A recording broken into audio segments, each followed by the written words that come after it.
Hello, Star Lovelies. It's a great time to be a soul.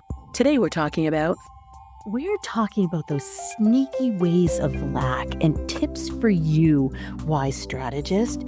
Your number one fail point when you're racing through life and you're juggling projects and you're hoping for abundance, and every time you think you're close to that dream life and you think the pathway is going to be clear, something sneaky holds you back. It's not bad luck, it is lack, and it's stealthier than you think. But here's the good news. Those sneaky behaviors, you can kick them out of your life. You can make space with abundance. And we're going to do that right now, right here for you, Wise Strategist, because one of your most sneaky ways of lack is when you're seeking answers only. So it's good to have answers. Don't get me wrong. And I can feel you already right now saying, wait. No, but seriously, for real, listen. Because when you are feeling like you are pursuing those answers, think about the energy of that. Just like picture it in your mind's eye where like you're pursuing answers. So you're like, you have that forward motion, you're moving forward, you're looking for answers. There's this grappling, if you will, or sometimes it's really smooth and you're talking to the right people or whatever, but you're pushing things forward.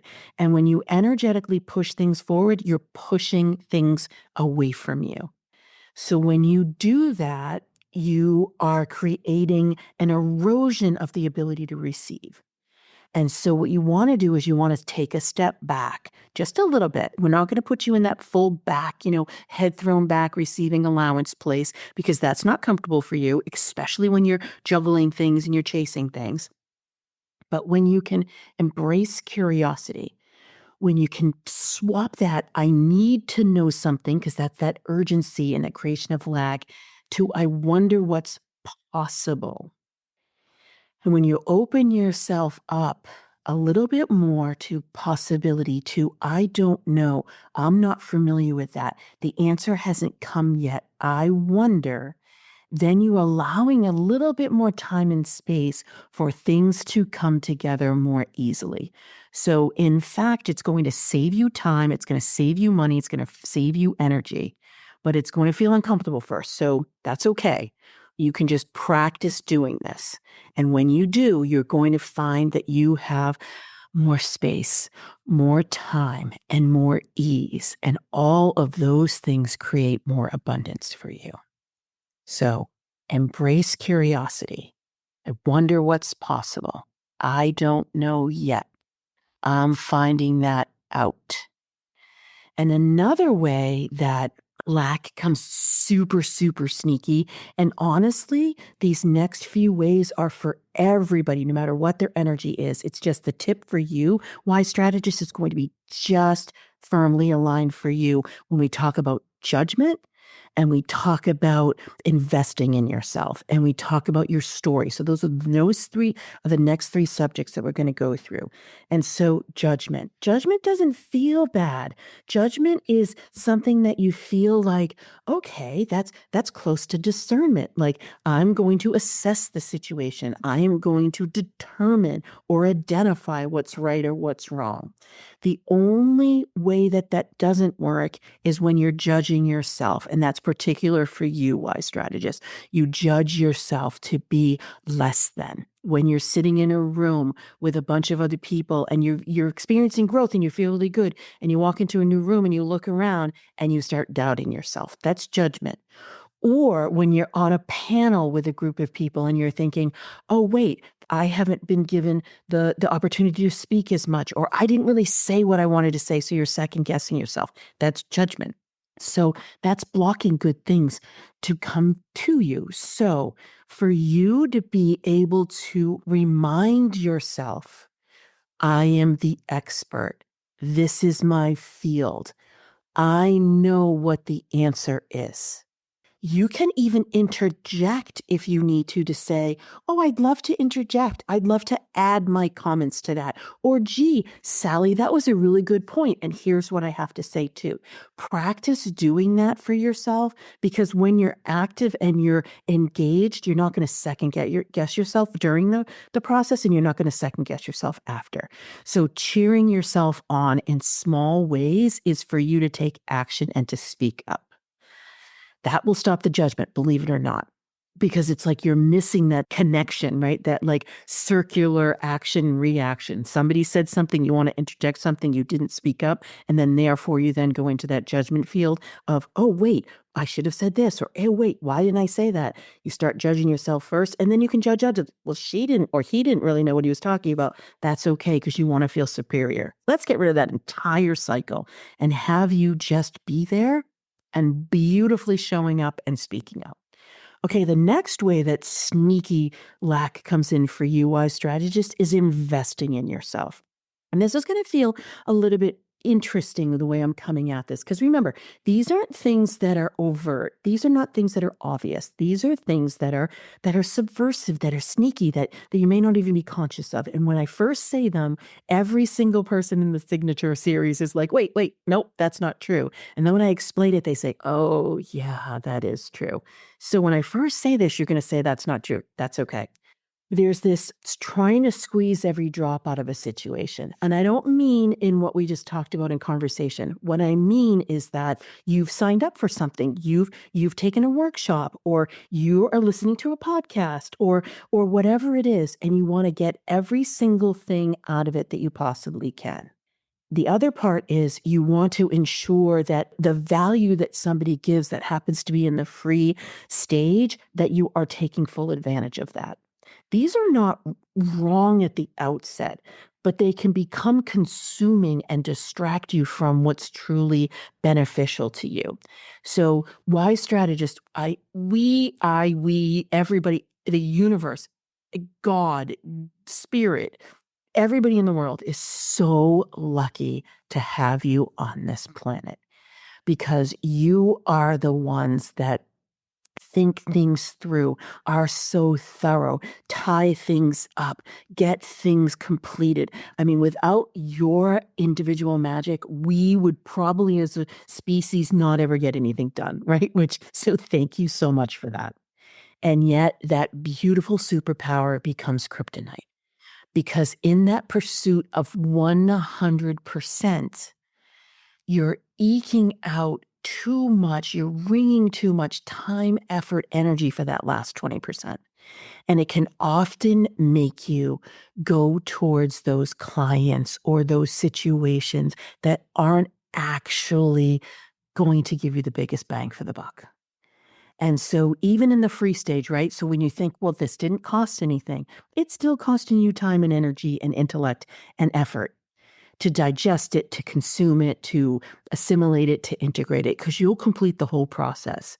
So for you to be able to give yourself the gift of, this isn't mine. This isn't for me. This is interesting. I'm going to just dip my toe in. I'm going to splash around a little bit, but then I'm going to let it go because this isn't mine.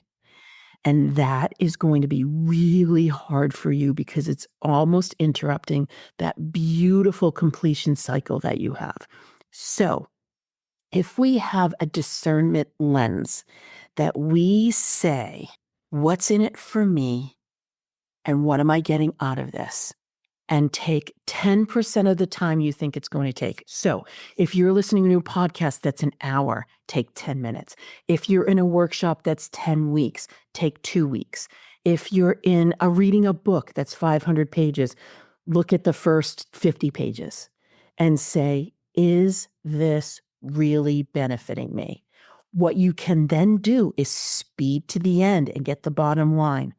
Or you can, skim if you're reading, or you could 2x or 3x a recording and get to the end to see if it really is yours, because you want to use that 80-20 rule. So great. You will have so much more time, so much more energy to invest in the ways that are most beneficial to you when you do that first 10% interruption and say, let's assess again. Now, the last way that lack comes in sneakily is, for everybody, but for you, Wise Strategist, when your story is holding you hostage, it is really good to know your story. It's really good, especially for you, that when you're compiling your strengths and your accomplishments, it helps you invest in yourself in the right ways. It helps you not judge yourself. I mean, it's really beautiful to create an abundant life for you. However, you can become too attached to your story and it can pull you into the past that isn't actually helpful for you in the future.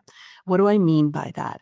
What it can look like is you are beautifully proud of, and I'm making this up, you're beautifully proud of the fact that you have your master's degree or you got your certification in something. And that's amazing and good on you, right? But you'll tend to hold on too much to the way that that was working for you back then, for what it did for you to catapult you to where you are now. And you don't necessarily look at the opportunity of incorporating the newness of the way you work now or the growth that you've experienced to take it into the future with you. So there's an attachment. You'll notice that with what I just talked about with that investing in yourself, there becomes an attachment to what was because it feels familiar. So for you to be able to go and let go of a little bit and ask yourself, how can I rewrite this certification? How can that master's benefit me now? What can I pull through from the past into the future that will give me that beautiful foundation to be able to then experience, to be able to have that skill set, to be able to talk about in a new way? That would be excellent for you. So we've gone through 4 ways of lack for you: that pursuing of answers, the judging, that investing in yourself, and that story. And so with this lens and this insight, what we want to do is we want to allow yourself to get rid of those sneaky ways so that you can stand in abundance and you can receive the wealth that you are here.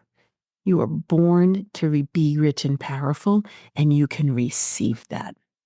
So this is part of the Abundance series. You can go to that original 10 ways of the sneaky ways of lack podcast. You can listen to that whole episode. And or Wise Strategist, you can say, you know what, this was perfect for me. And I got all that I needed. I was able to just get the signature for me and the way that it worked with Sneaky Ways for Lack and the tips just for me.